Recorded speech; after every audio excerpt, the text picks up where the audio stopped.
Hello po, ka-cryptopreneur dito po sa Philippines at ang mga ka-cryptopreneur po natin dyan sa iba't ibang bansa sa buong mundo po. This is our 12th vlog at this is early in tonight, March uh, 11. March 11.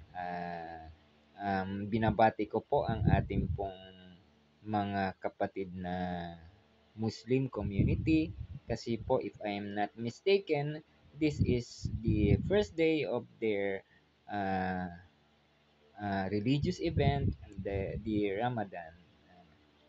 Binabati ko po uli ang mga community natin dyan na Muslim. At ngayon po ay magkakaroon na naman tayo ng bagong subject at i-revisit